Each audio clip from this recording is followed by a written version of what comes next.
This is a document that I sent, and I left everyone as a viewer. And the first time I sent a document to Jessica, other than the email, prior to sending her email, that I did not tell her that Epiphany was my daughter.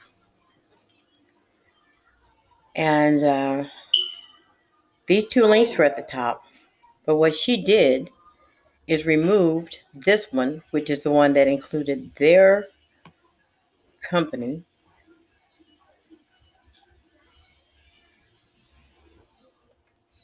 the slide presentation. And she replaced this right here with two of these. So at a glance, you really wouldn't pay any attention.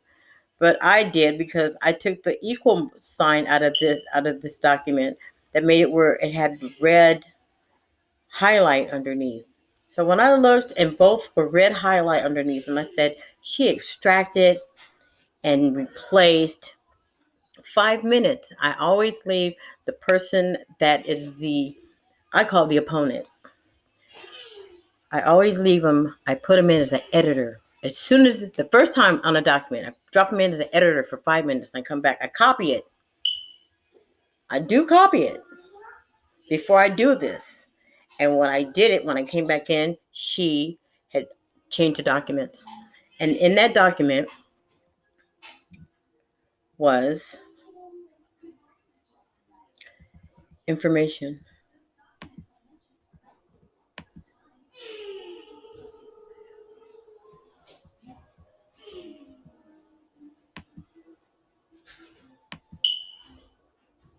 This YouTube right here, I said,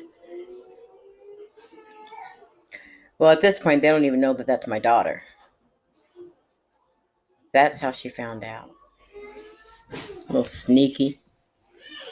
But I always do it just to see what a person's going to find out. So after that was done,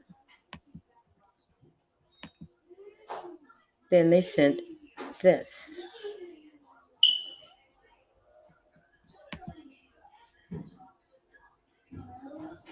to my daughter.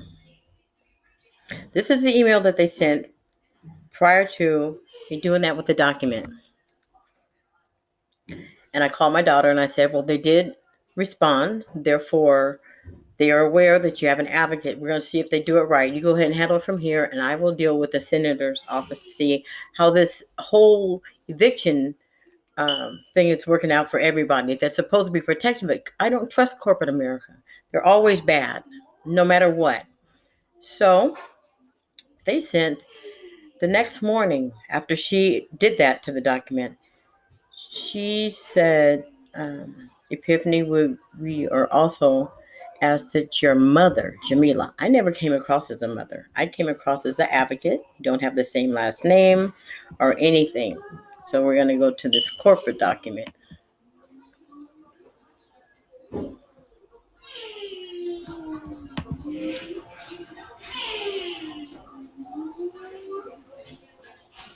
I have to show you.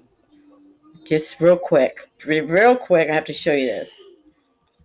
In this document right here, the one that we're just looking at, I needed to go down and let you see this. And this is what I said. Can't blow it up. Dang.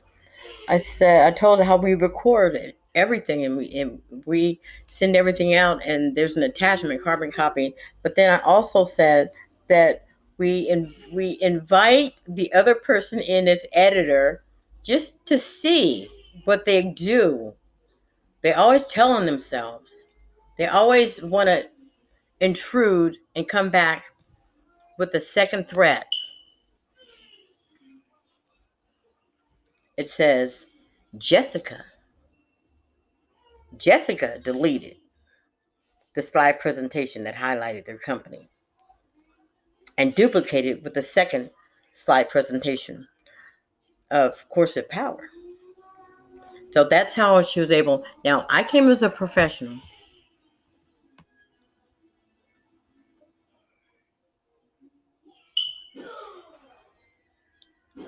And they turned around and made it dirty.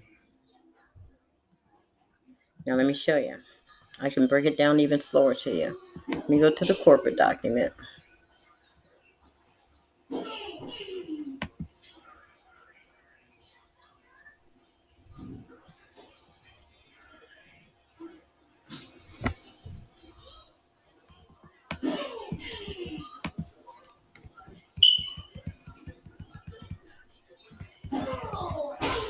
said this is not harassment.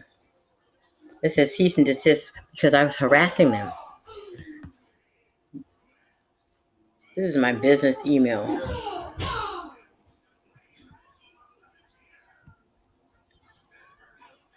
This right here is the slide is not the same. I made this slide just for her, but she didn't get that far. She didn't get that far. Let them know that I was already calling out with. It's not good. It's not good at all. But anyway, we're gonna just go down further.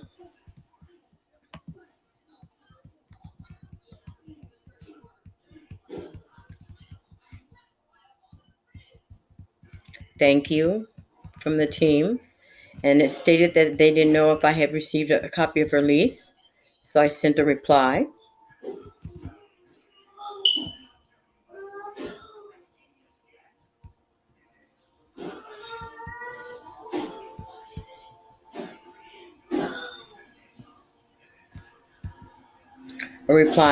Yes, I do have a copy of her lease, but that has nothing to do with the threat.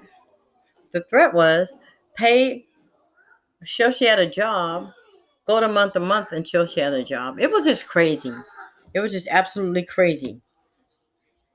But none of these emails warranted harassment or that statement. They were all carbon copied to who I say I send emails to. And I made this sheet for our client. So they have copies of all correspondence and conversations in case things go south.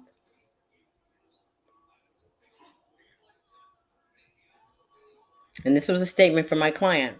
My lease is up on April 30th. They told me my only two options are to move forward with going month to month if I pay the past balance and provide proof of employment.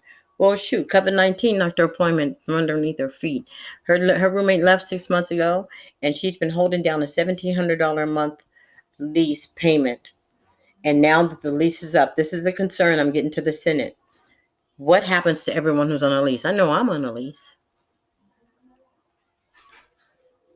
And when your lease comes up, they want to tell you you have to have a job. But she filled out the documentation on the in February for the eviction protection, and then in March, a week ago, she received a 30-day notice, or a notice to move out. I'm on. They don't know I'm busy.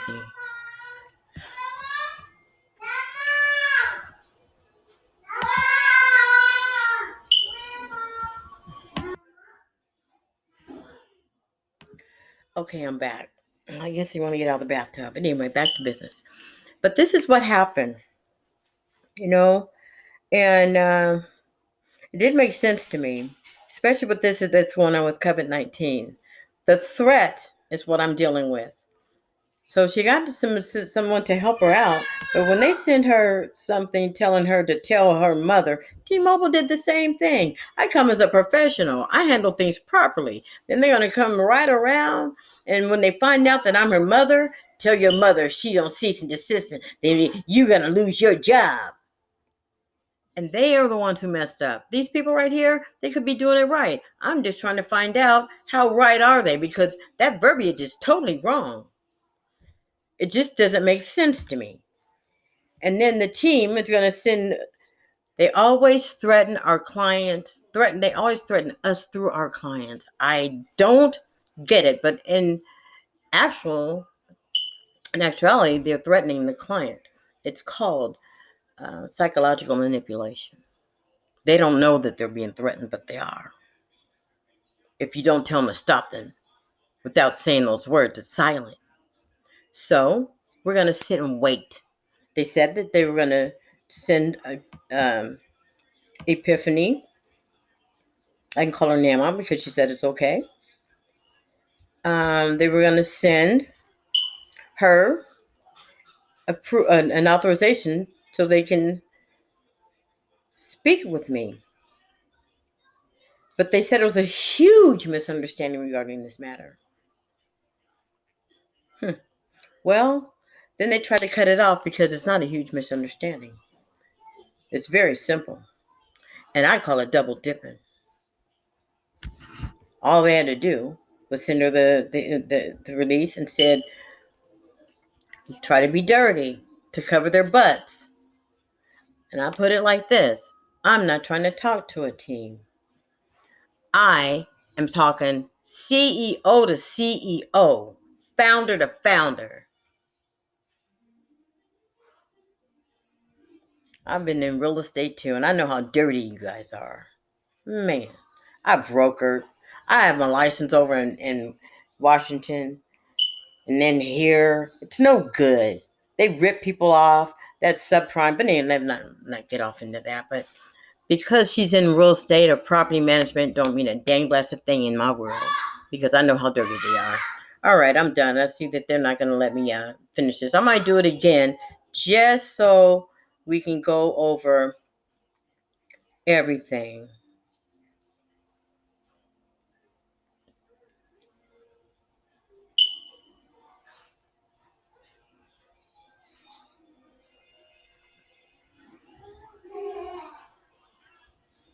This was after they sent my daughter to tell your mother.